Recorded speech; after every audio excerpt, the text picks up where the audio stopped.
Welcome to this powerful audio recording of Jim Rohn, one of the most influential personal development speakers of our time. In this recording, Mr. Rohn will be discussing the importance of taking risks in life. He will teach you how to identify and pursue opportunities and how to overcome the fear of failure. You'll learn how to evaluate the potential rewards and risks of a decision and how to make decisions with confidence. He will also share his insights on how taking risks can lead to personal growth and success. This audio recording is a must-listen for anyone looking to improve their life and achieve their goals. So sit back, relax, and get ready to learn from one of the greatest personal development experts of all time as he shares his wisdom on taking risks and how it can lead to a fulfilling and rewarding life. Over caution. Some people never will have much. They're too cautious. Now, you can also be too reckless, but you can also be too cautious. This is called the timid approach to life. And my caution was always the risk. Risk used to drive me right up the wall. I used to say, what if this happens? It's called the language of the poor. What if this happens? And on top of that, if this was to happen, look at the fix I'd be in. I better not try. I could always ace myself out. Then I'll tell you what changed my whole life when I finally discovered it's all risky. The minute you were born, it got risky. If you think trying is risky, wait till they hand you the bill for not trying. If you think investing is risky, wait till you get the tab for not investing. See, it's all risky. Getting married is risky. Having children is risky. Going into business is risky. Investing your money is risky. It's all risky. I'll tell you how risky life is. You're not going to get out alive. That's risky. The Englishman says, well, if that's the way it's going to work out, let's give it a go. Right, that's what it's for. Give it a go. Somebody says, yeah, but I'm looking for safety and security. Fine, then huddle in a corner. We'll cover you with a sheet, bring you 3 meals a day. And we'll protect you, feed you, look after you, care for you. We won't let anything happen to you. And you'll probably live to be 100. The guy said, well, yeah, I'd live to be 100. But what a way to live. Right. What a way to live, safe and secure. Don't ask for security. Ask for adventure. Better to live 30 years full of adventure than 100 years safe in the corner. And see, it's not important how long you live. What's important is how you live. Here's the next attitude disease. We're almost through with this motley list. In fact, we're almost through. Hang on. The next one is pessimism. Pessimism, the deadly disease of always looking on the bad side, the problem side, the difficult side, checking all the reasons why it can't be done. The poor pessimist leads an ugly life. He doesn't try to figure out what's right. He tries to figure out what's wrong. He doesn't look for virtue. He looks for faults. And when he finds them, he's delighted. How ugly. This is the poor guy who looks through the window, doesn't see the sunset. He sees the specks on the window.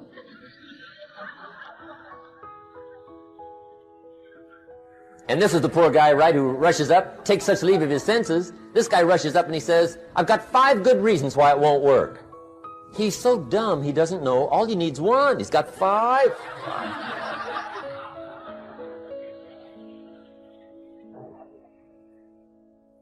To the pessimist, the glass is always half empty. To the optimist, the glass is half full. Why would the same measure affect people 2 different ways? Answer, it all depends on how you look at it. Our lives are mostly affected by the way we think things are, not the way they are. The way we think they are affects us most. There's a subject we don't have time to get into tonight called better thinking habits. One of the major things Shove taught me when I met him, he said, poor thinking habits keeps most people poor. Not poor working habits. Most people work hard, but they don't think hard. And Schoaf taught me that the mind is like a factory, a mental factory. And whatever you think about all day long pours ingredients into this mental factory. And that's what builds the economic, social, financial fabric of your life. He quoted me a Bible phrase that says, "As you think, so you become." How awesome. When he talked about poor thinking habits, he had me. I used to start the day reading the morning newspaper. I mean, you can believe that or not. I'd get a cup of coffee and read the paper. I'd load up on wars and riots and murders and stabbings and killings and bank robberies and muggings and car wrecks and tragedies. I'd even read the back pages. I seem to like that stuff for some weird reason. I'd load up on all that, and then I'd start the day. You can imagine the kind of days I used to have. You walk around on your financial knees.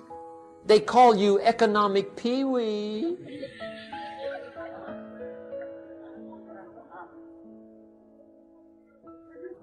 The guy says, "I want to be a great leader."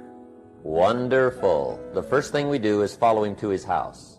When we get there, we walk in and check his library, number one. Somebody says, "Well, why check his library?" The reason is because what a man reads pours massive ingredients into his mental factory, and the fabric of his life is built from those ingredients. You would not believe what some people have got in their house to read. You would not believe. One of the best dressed up words I know for a lot of it is trash. Can you imagine dumping a barrel of trash into this mental factory every day and coming out with a rich, dynamic, positive life? It can't be done. You might as well try making a cake with cement. The kids back in Danbury, Connecticut, high school, they're asking me questions one day. I'm talking to the kids. Kids got good questions these days. One of them said to me, "Mr. Rohn, how do you build the good life?" I said, "It's simple. It's not easy, but it's simple. Here's how you build anything. Select the right ingredients, keep out the wrong ingredients, and it starts with thought. Everything starts with thought. So you must be wise and careful what you think about, because that starts everything.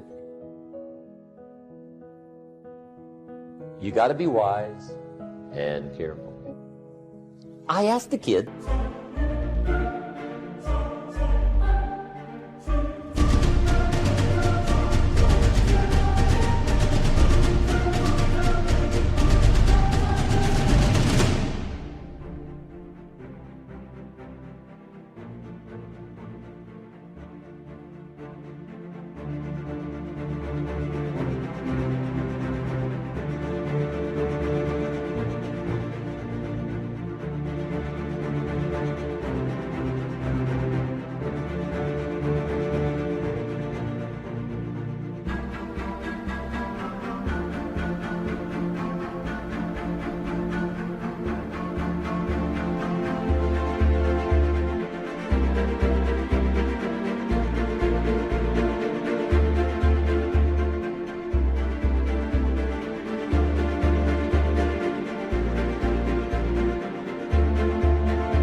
"What would happen if somebody dropped sugar in my coffee?"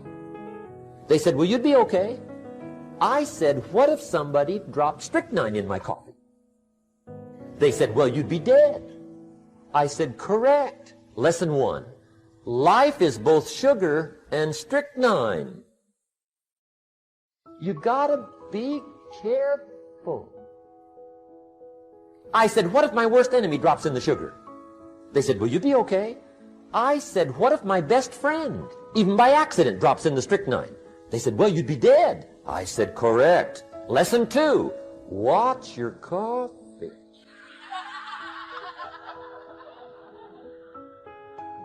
You got to be careful. See, it doesn't matter who hands you the bad stuff. It doesn't matter where you get the bad stuff. It'll still do its damage on your bank account, wherever you get it. Mr. Schoaf gave me one of the greatest phrases when I first met him when he said, Jim, every day stand guard at the door of your mind. How important. Stand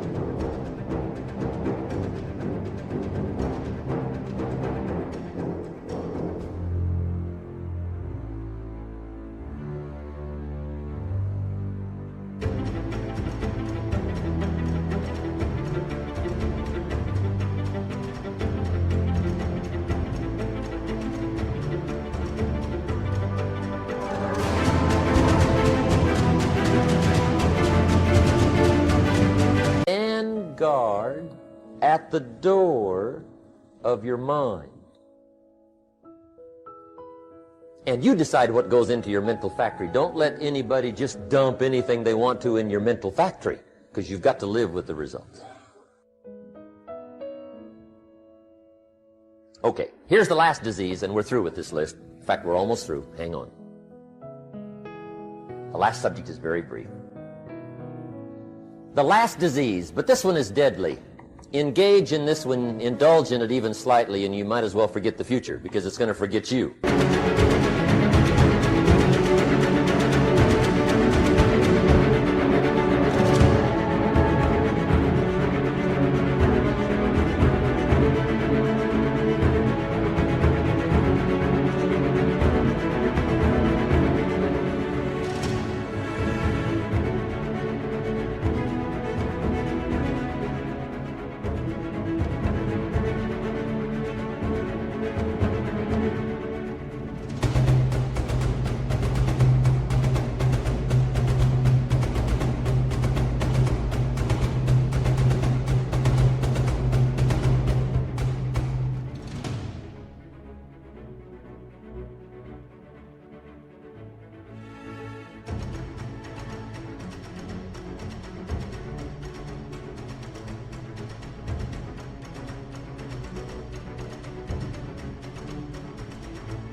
Complaining, crying, whining, griping, a Bible word called murmuring. See, that'll ace your future.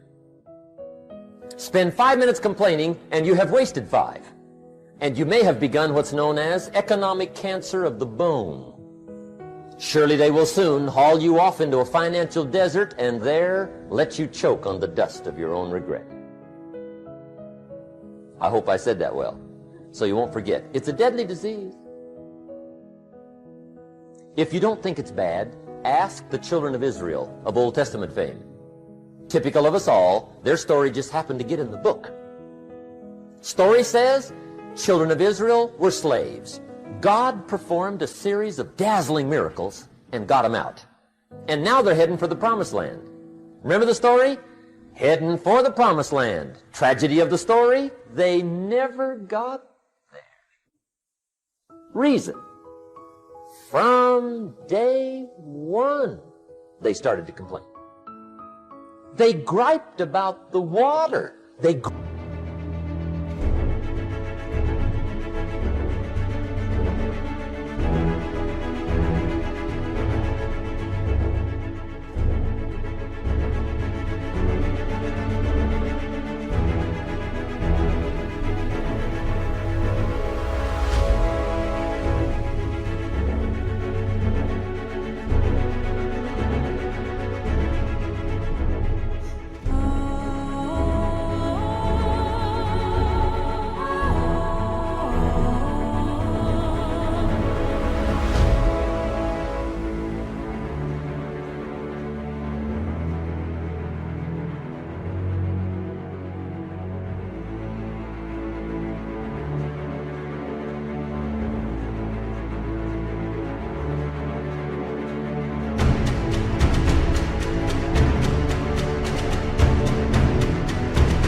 griped about the weather. They whined and cried and griped about the food. They griped about the leadership. They whined and cried because it was too far, too cold, too hot, too difficult, too miserable. I mean, they whined and cried for years. Finally, God said, I've had it, trip canceled. Or something like that. The story says they died in the desert, never got to the promised land. Which I think means two things. Indulge in this long enough, you get your future canceled. And I guess it also means even God himself can only take so much.